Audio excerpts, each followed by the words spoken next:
for having me speak here tonight. I'm going to tell you about my recently acquired UKRI Future Leaders Fellowship that's working on enhancing crops with C2 photosynthesis.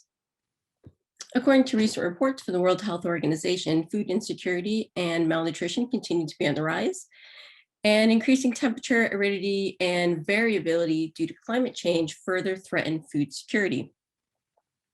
My fellowship will establish the world's first C2 crop engineering program specifically to address these issues of food insecurity and malnutrition in the face of climate change.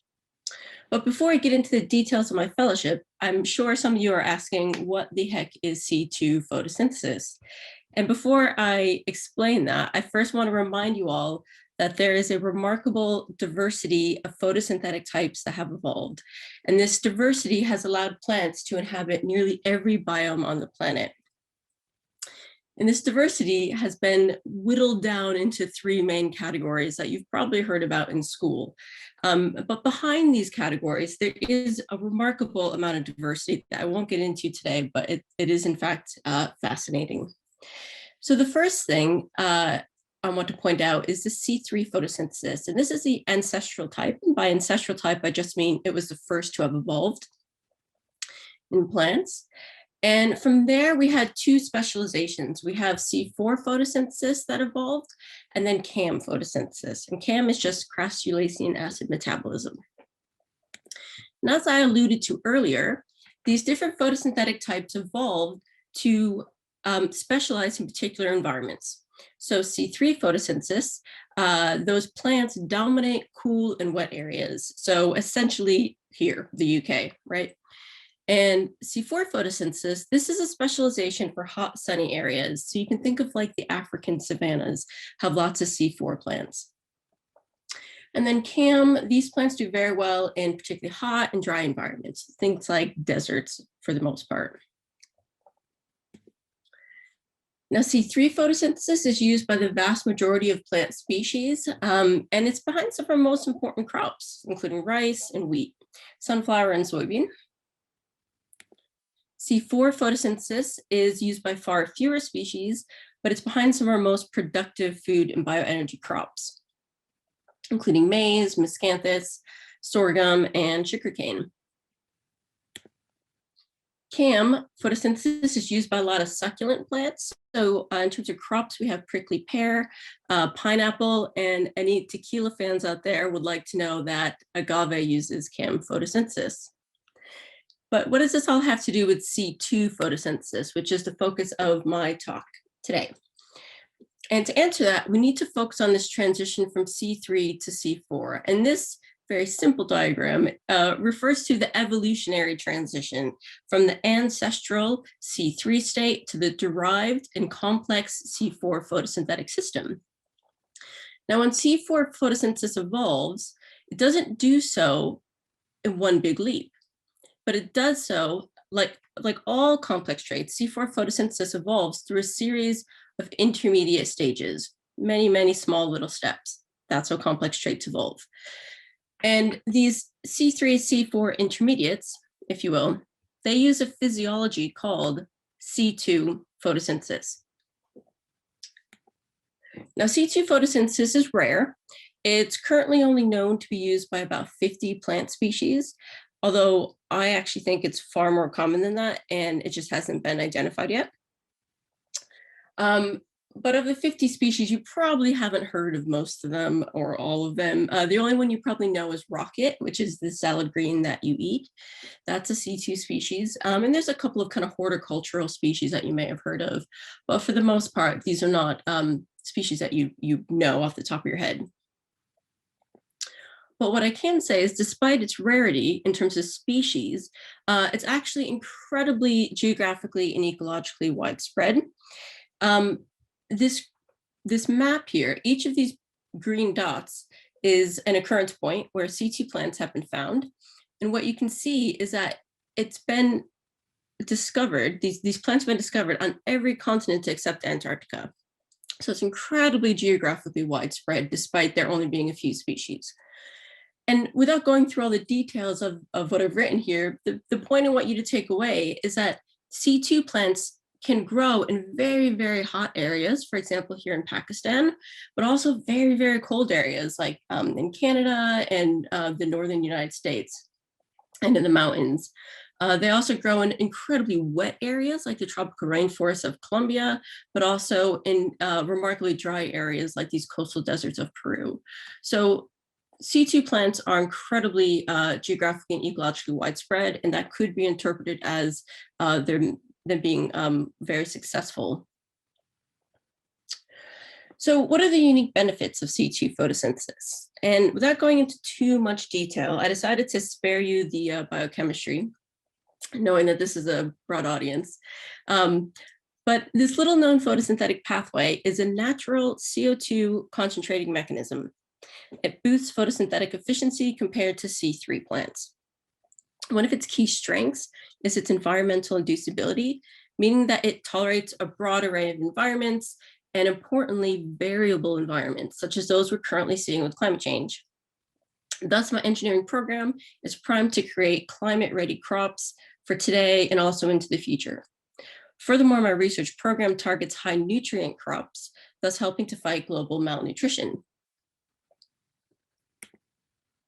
And this program of mine, this ambitious program of mine, has recently been supported by some modeling work. So this came out in 2019. This is a paper by some colleagues, Chandra Blasio and Graham Farquhar.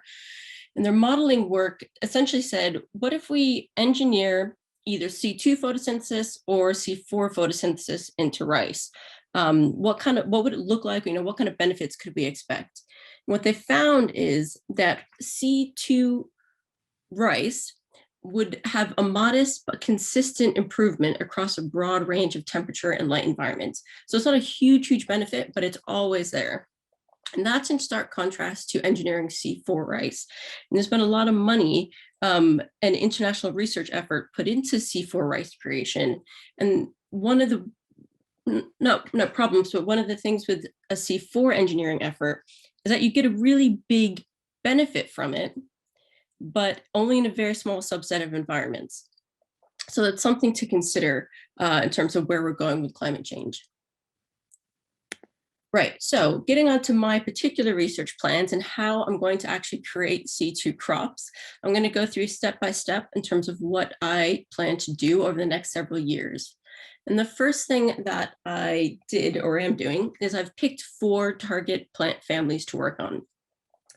And I picked these families of crops specifically because I know that C2 photosynthesis has evolved in these families in the past.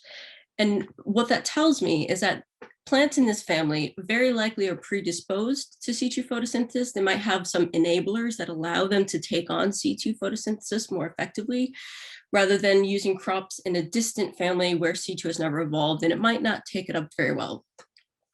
So the families that I've selected are the Amaranthaceae. So that has crops including quinoa and sugar beet, also spinach.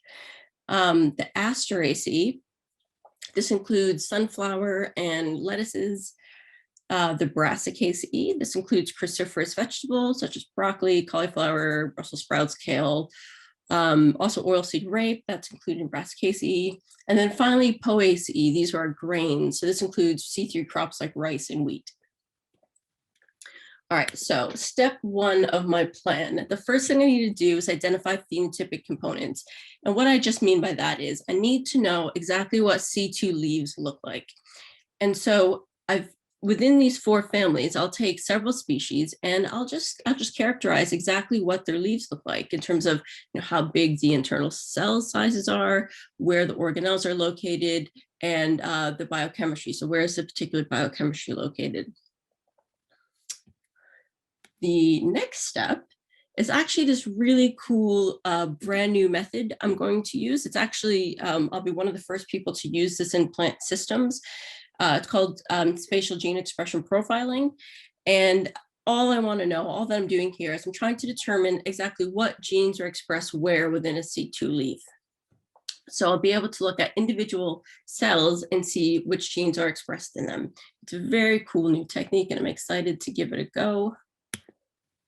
Next, this is the big step. This is the big, exciting optimistic step where I'm going to actually engineer C2 photosynthesis. So I'm going to recreate that C2 phenotype from these rare plants in nature, and I'm going to put it into C3 crops. And to do that, I'm going to take the first 2 steps. So I'm going to take this information on what exactly the leaves look like, what does their biochemistry look like, and the information on their genes, what genes are expressed where. And I'm going to put that together, and I'm going to recreate C2 photosynthesis in some Brassicaceae crops. That's going to be my first set of systems. And my first ones will be broccoli, oilseed rape, and camelina. And this work will be done in collaboration with the John Innes Center down in Norwich. So they'll help me out a lot, especially with this first round of engineering. And step 4, so this is when I'm going to take everything I've known up to this point, and I'm going to create these kind of instruction packages or kind of recipe books for future projects. So for all the species in those 4 families I've looked at, so even though I've only engineered Brassicaceae at this point, I have a lot of information already on the 4 families, the 4 main crop families. I'm going to put it all together, create these kind of instruction booklets. So when future projects come along, I'm ready to go and I know exactly what I'm doing to get those other crops engineered. Next, I need to do some field trials. I need to know if these plants are actually going to be successful in the real world, because it's one thing to grow them in a nice lab environment. So if I grow them in controlled environment chambers where I can, give them lots of water and light and, exactly the CO2 they want, and they can be very happy. But that's not really going to tell me much or too much about how they will do in the real world. So we need to do some real world trials. And I've chosen to work with some partners in the US, Argentina, and Canada to get these field trials done. In the US, I'll be working with RIPE, which is the Bill and Melinda Gates Realizing Increased Photosynthetic Efficiency program. In Argentina, I'll be working with the University of Argentina in Buenos Aires. And in Canada, I'll be working with a company called AgQuest to help me carry out these large-scale trials. And finally, in terms of these Brassicaceae plants, I need to get the seed commercialized. And so I need to find ways to get the seed to market or sharing them, depending on what we decide to do with the product. But I'll be working with the RIPE organization as well as the business partners here at Lancaster University and the Environment Center to help me reach the market with these seeds.